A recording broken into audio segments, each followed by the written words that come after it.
हरियाणा के बड़े नेताओं में शुमार पूर्व केंद्रीय मंत्री वीरेंद्र सिंह आज सियासत के उस दोराहे पर आ खड़े हुए हैं जहां उनके एक तरफ कुआं है तो दूसरी तरफ खाई है। वीरेंद्र सिंह आज फैसला लेने के लिए मजबूर हैं, लेकिन मजबूरी के इन हालात में भी उनके लिए कोई बड़ी आशा दरवाजा नहीं खुल रहा है। 2 अक्टूबर को जींद में मेरी आवाज सुनो कार्यक्रम कर रहे वीरेंद्र सिंह के लिए आज न तो बीजेपी के अंदर अच्छा माहौल है, ना कांग्रेस उन्हें लेने के लिए तैयार है, ना आम आदमी पार्टी उन्हें सीएम का फेस बना रही है और ना ही वो अपनी पार्टी बना सकते हैं। वीरेंद्र सिंह ने 2014 में जब बीजेपी ज्वाइन की थी तो उन्होंने सपने में नहीं सोचा था कि वो 9 साल के बाद उस अंजाम पर पहुंच जाएंगे जहां उनके लिए एक कड़ा और बड़ा फैसला लेना मजबूरी हो जाएगी। पहले ये जानते हैं कि वीरेंद्र सिंह आज कुएं के मुहाने पर क्यों खड़े हैं। पूर्व सिंह भूपेंद्र हुड्डा के कारण कांग्रेस छोड़ने को मजबूर हुए वीरेंद्र सिंह ने मजबूरी में ही बीजेपी ज्वाइन की थी। उसमें वीरेंद्र सिंह को ये लगा था कि बीजेपी के अंदर जाट नेताओं की कमी है और ऐसे में उनके बड़े पारिवारिक रसूख का फायदा उठाकर बीजेपी जहां उन्हें सीएम का फेस बनाएगी वहीं उनकी सियासत भी मनचाहे लक्ष्य को हासिल करेगी। वीरेंद्र सिंह को बीजेपी ने पहली सरकार में बड़ा मुकाम देने का काम किया। मोदी की पहली सरकार में वीरेंद्र सिंह केंद्रीय मंत्री बनाए गए और उन्हें पंचायती राज जैसा बड़ा महकमा भी दिया गया। इसके अलावा 2014 में उनकी पत्नी प्रेमलता को उचाना से टिकट दिया गया और वह विधायक भी बनी। वीरेंद्र सिंह प्रदेश के ऐसे इकलौते बीजेपी नेता थे जहां घर से एक एमपी था और तो दूसरी विधायक भी थी, यानी बीजेपी ने वीरेंद्र सिंह के लिए अपने प्रोटोकॉल को, अपने नियमों को तोड़ने का काम भी किया। 2019 में वीरेंद्र सिंह के बेटे ब्रजेंद्र सिंह को बीजेपी ने हिसार से सांसद बनाने का काम किया, यानी वीरेंद्र सिंह फैमिली के तीनों ही मेंबरों को बीजेपी ने एडजस्ट करने का काम किया, उन्हें सियासी तौर पर मजबूत करने का काम किया और वीरेंद्र सिंह के केंद्रीय मंत्री बनने के ख्वाब को भी पूरा किया। लेकिन कुछ ही साल के अंदर ऐसे हालात बन गए कि वीरेंद्र सिंह ना तो घर के रहे ना घाट के रहे। केंद्र की सरकार में मोदी ने उन्हें जहां डिग्रेडेशन करके उन्हें छोटा मंत्रालय दिया, उसके बाद दोबारा से राज्यसभा में भी नहीं भेजा। राजनीति से संन्यास लेने की एवज में ही उनके बेटे ब्रजेंद्र सिंह को लोकसभा का सांसद बनाया गया। लेकिन वीरेंद्र सिंह के लिए ये अच्छे संकेत नहीं थे, क्योंकि वीरेंद्र सिंह खुद को अभी सियासत से रिटायर नहीं समझते हैं, वो एक्टिव पॉलिटिक्स करना चाहते हैं। लेकिन बीजेपी के अंदर से उन्हें आदेश मिल गया है कि वो संगठन में तो काम कर सकते हैं, लेकिन वो सांसदीय और विधायकी नहीं कर सकते हैं। 75 पार का मामला उनके रास्ते में आ गया है और इसके अलावा एक परिवार से 2 से ज़्यादा मेंबरों को विधायकी या संसदीय नहीं मिलने के चलते भी वीरेंद्र सिंह को बेटे के लिए त्याग करना पड़ा। लेकिन दिक्कत इस बात की रही कि सीएम मनोहर लाल खट्टर के साथ भी वीरेंद्र सिंह की सेटिंग कभी नहीं बैठी। 9 साल के दौरान वीरेंद्र सिंह और खट्टर साहब के रिश्ते आपस में तल्खी भरे रहे और कभी भी वीरेंद्र सिंह अपने आप को बीजेपी के अंदर सहज महसूस नहीं कर पाए। वीरेंद्र सिंह का अलग वर्किंग स्टाइल है, अलग बातें करने का स्टाइल है, अलग अपनी मुद्दे उठाने का स्टाइल है और वो जिस तरह से हुड्डा सरकार में सेट नहीं हो पाए थे उसी तरह वो खट्टर सरकार के अंदर भी अपने आप को सेट नहीं कर पाए। यानी पहले भी सीएम के साथ उनका 36 का आंकड़ा था तो अभी भी उनका खट्टर साहब के साथ 32 का आंकड़ा है। वीरेंद्र सिंह अब अपने आप को मायूस समझ रहे हैं, वो अपने आप को ठगा हुआ महसूस कर रहे हैं, वो अपने आप को इग्नोर महसूस कर रहे हैं और यही वजह है कि वीरेंद्र सिंह को अब बीजेपी के अंदर रहना अच्छा नहीं लग रहा है। वीरेंद्र सिंह के लिए सबसे बड़ी दिक्कत बीजेपी का जेजेपी के साथ गठबंधन भी है, क्योंकि जेजेपी के मुखिया दुष्यंत चौटाला उचाना से विधायक हैं। ऐसे में दोनों पार्टियों गठबंधन के रहने के कारण उचाना की सीट जेजेपी के खाते में जाएगी और दुष्यंत चौटाला ही अगला चुनाव लड़ेंगे। बेशक बीजेपी के प्रभारी विप्लव देव ने उचाना में आकर यह ऐलान भी किया कि वहां से अगली विधायक उनकी दीदी प्रेमलता होंगी, प्रेमलता यानी वीरेंद्र सिंह की पत्नी। लेकिन वीरेंद्र सिंह की फैमिली भी जानती है कि वो इस मामले को गारंटेड नहीं ले सकते हैं, क्योंकि सियासत में खेल खेले जाते हैं और वादे अक्सर टूट जाते हैं। यही वजह है कि वीरेंद्र सिंह की फैमिली को अपनी पॉलिटिक्स खतरे में लग रही है और इसी खतरे से बचने के लिए वीरेंद्र सिंह की फैमिली कई विकल्पों पर काम कर रही है। ब्रजेंद्र सिंह भी ऐलान कर चुके हैं कि वो उचाना को नहीं छोड़ेंगे, चाहे बीजेपी और जेजेपी का गठबंधन रहे या ना रहे। वीरेंद्र सिंह और ब्रजेंद्र सिंह के अलावा प्रेमलता की भाषा, उनके भाषण दोनों ही इशारा कर रहे हैं कि बीजेपी के अंदर अब उनके लिए अच्छे एहसास नहीं है, वो बीजेपी में गुड फील नहीं कर रहे हैं, इसलिए वो मजबूरी में दूसरे रास्ते की तरफ बढ़ रहे हैं।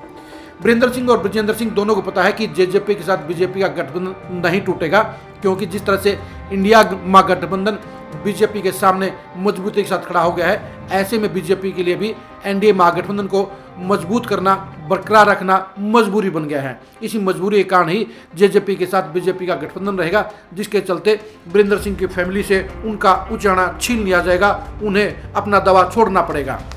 यही वजह है कि वीरेंद्र सिंह के लिए अब अपनी आवाज़ सुनाना जरूरी हो गया है, मजबूरी हो गया है। लेकिन दिक्कत इस बात की है कि वीरेंद्र सिंह जींद में कार्यक्रम तो मेरी आवाज़ सुनो कर रहे हैं, लेकिन इस बात की दिक्कत है कि ना तो बीजेपी हाईकमान वीरेंद्र सिंह की आवाज़ सुन रहा है और न ही खट्टर साहब उनकी आवाज़ पर गौर कर रहे हैं। यही वजह है कि वीरेंद्र सिंह को अब अपने साथियों के साथ, अपने वर्करों के साथ मेरी आवाज़ सुनो कार्यक्रम जींद में करना पड़ रहा है। और 2 अक्टूबर को जींद के एकलव्य स्टेडियम के अंदर अब वीरेंद्र सिंह एक बड़ी ललकार भरने जा रहे हैं। उन्होंने दावा किया है कि वो 1 लाख लोगों की रैली जींद में करेंगे और वहाँ से बड़ा ऐलान करने का काम करेंगे।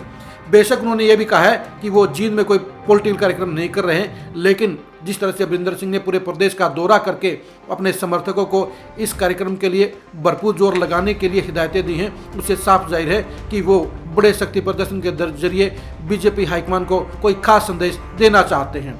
अब बात करते हैं वीरेंद्र सिंह के लिए खाई की। वीरेंद्र सिंह आज ऐसे मुकाम पर खड़े हैं जहां कांग्रेस के अंदर भी उनके लिए कोई ज़्यादा संभावनाएं नहीं हैं। आज भी भूपेंद्र हुड्डा वहां पर सबसे बड़ी पावर के तौर पर खड़े हैं और उनके साथ में पंगा लेना पड़ सकता है।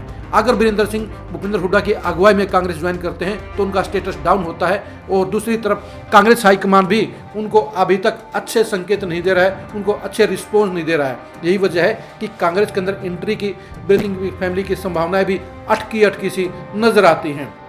जहां तक दूसरी पार्टी आम आदमी पार्टी की बात है तो वीरेंद्र सिंह आम आदमी पार्टी में भी शामिल होने पर गौर कर रहे थे, लेकिन केजरीवाल ने उनको सीएम प्रोजेक्ट करने से इनकार कर दिया।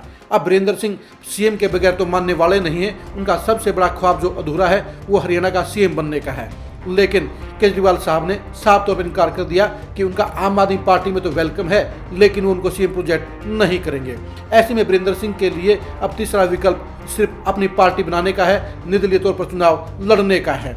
और उनके लिए कहीं न कहीं अभय चौटाला ने भी दोस्ती का संकेत देकर, दोस्ती निभाकर, दोस्ती को गाढ़ा कर उनके लिए कुछ राहत देने का काम किया है। आज वीरेंद्र सिंह उम्र के उस पड़ाव पर खड़े हैं जहां वो अपने बलबूते पर नई पार्टी बनाकर बीजेपी से अलग होकर और कांग्रेस से दूर होकर अपनी पॉलिटिक्स लंबे समय तक कायम नहीं रख सकते हैं। ऐसे में उनके सांसद बेटे बृजेंद्र सिंह को ही उनका हाथ बटाना पड़ेगा। लेकिन बृजेंद्र सिंह के लिए भी दिक्कत है कि 2 अक्टूबर को अगर उनकी फैमिली बीजेपी छोड़ने का ऐलान करती है तो ऐसे में बृजेंद्र सिंह को अपनी सांसदी से इस्तीफा देना पड़ेगा, और ऐसे में उनके लिए भी दोबारा से सांसद बनना बड़ी चुनौती होगी। यानी वीरेंद्र सिंह की पूरी की फैमिली इस समय मझधार में फंस गई है। उनकी तरफ जहां एक तरफ बीजेपी का कुआं है तो दूसरी तरफ किसी पार्टी का समर्थन नहीं होने की कई खाई भी है। यही वजह है कि वीरेंद्र सिंह के लिए 2 अक्टूबर को बड़ा फैसला लेना आसान नहीं होगा, क्योंकि उनके सामने अभी साफ विकल्प नहीं है। बीजेपी उनकी पूछ नहीं कर रही है, बीजेपी उनकी कदर नहीं है और बीजेपी उनका भविष्य भी नहीं है। यही वजह है कि वीरेंद्र सिंह, बृजेंद्र सिंह और प्रेमलता तीनों ही अब सोच में पड़ गए हैं। उनके लिए गंभीर संकट इस बात का है कि अगर वो बीजेपी में बने रहते हैं तो जेजेपी के साथ गठबंधन के चलते जहां उनकी उचाना की टिकट कट जाएगी, वहीं हिसार लोकसभा सीट पर भी बृजेंद्र सिंह के लिए टिकट कटने के आसार बन रहे हैं। यानी अगर दोनों जगह से ही अगर पत्ता साफ हो गया तो फिर बृजेंद्र सिंह और प्रेमलता बीजेपी में रहकर क्या करेंगे। यही वजह है कि वीरेंद्र सिंह की पूरी फैमिली अब बीजेपी को लेकर कहीं न कहीं नेगेटिव है। वो दूसरे विकल्पों पर सोच कर रहे हैं, दूसरे विकल्पों पर काम कर रहे हैं, लेकिन वीरेंद्र सिंह की सियासत के सामने विकल्प भी बेहद सीमित हैं। ऐसे में 2 अक्टूबर को बड़ा फैसला लेना उनके लिए आसान नहीं होगा, क्योंकि जिस तरह के हालात प्रदेश में बने हुए हैं उन्हें या तो बीजेपी में रहना पड़ेगा या कांग्रेस में शामिल होना पड़ेगा, क्योंकि ना तो इनेलो आज की तारीख में मजबूत है और न ही आम आदमी पार्टी को लेकर वोटरों में का बड़ा रिस्पॉन्स है। यही वजह है कि वीरेंद्र सिंह के लिए अब बीजेपी छोड़ना और नहीं छोड़ना दोनों ही परेशानी के सबब बन गए हैं। अगर बीजेपी में बने रहते हैं तो उन्हें अपनी उचाना की सीट से हाथ धोना पड़ेगा, उन्हें अपने आप को इग्नोर करना पड़ेगा, उन्हें अपने आप को किनारे पर, हाशिए पर रखना पड़ेगा। और अगर वो बीजेपी को छोड़ते हैं तो उनके लिए किसी पार्टी में बड़ा वेलकम नहीं है। कांग्रेस में वो कहीं ना कहीं चौथे और पांचवें नंबर की सियासत में उतरने का काम करेंगे। उन्हें हाईकमान के साथ नए सिरे से रिश्ते मजबूत करने पड़ेंगे, पॉजिटिव रिस्पॉन्स करना पड़ेगा और SR के तिगड़ी के साथ साथ भूपेंद्र हुड्डा के साथ भी सिंह फंसाने से बचना पड़ेगा। यानी हर तरफ से वीरेंद्र सिंह और बृजेंद्र सिंह इस समय उलझन में घिरे हुए हैं। इसी उलझन के चलते ही वीरेंद्र सिंह 2 अक्टूबर के कार्यक्रम को सिर्फ मेरी आवाज़ सुनो कार्यक्रम का नाम देकर सीमित रह गए हैं। वो आर्थिक तौर पर, व्यापारिक तौर पर, सामाजिक तौर पर, कानून व्यवस्था के तौर पर और बेरोजगारी के मामले में इस कार्यक्रम को फोकस कर रहे हैं। लेकिन सारी दुनिया जानती है कि वीरेंद्र सिंह के इस कार्यक्रम का महत्व क्या है, वो इस कार्यक्रम को क्यों कर रहे हैं और इस कार्यक्रम के जरिए वो क्या लक्ष्य हासिल करना चाहते हैं। शायद वीरेंद्र सिंह इस कार्यक्रम में जबरदस्त भीड़ जुटाकर बीजेपी हाईकमान को ये संकेत देना चाहते हैं कि बीजेपी का गुजारा जेजेपी के बगैर चल सकता है और ऐसे में बीजेपी हाईकमान को जेजेपी के चक्कर में नहीं पड़ना चाहिए। वीरेंद्र सिंह की फैमिली उनके वोट बैंक का भरपाई कर सकती है, उनके बदले में ज़्यादा वोट दिलवा सकती है और अगर बीजेपी हाईकमान ने उनकी बात को मंजूर कर लिया तो वो बीजेपी में रहने पर विचार कर सकते हैं। और अगर बीजेपी हाईकमान ने उनकी आवाज़ को सुनने से इनकार कर दिया, उनकी आवाज़ पर गौर करने से इनकार कर दिया, तो ऐसे में वीरेंद्र सिंह फैमिली को मजबूरी में बड़ा फैसला लेना पड़ सकता है। अब देखने की बात यह है कि वीरेंद्र सिंह 2 अक्टूबर को जींद की धरती पर क्या ऐलान करने का काम करते हैं। 2 अक्टूबर को वीरेंद्र सिंह की रैली को लाइव देखने के लिए आप खरी खरी न्यूज़ के साथ बने रहिएगा। आप हमारे फेसबुक पेज को लाइक कीजिए, आप हमारे यूट्यूब चैनल को सब्सक्राइब कीजिए। नमस्कार।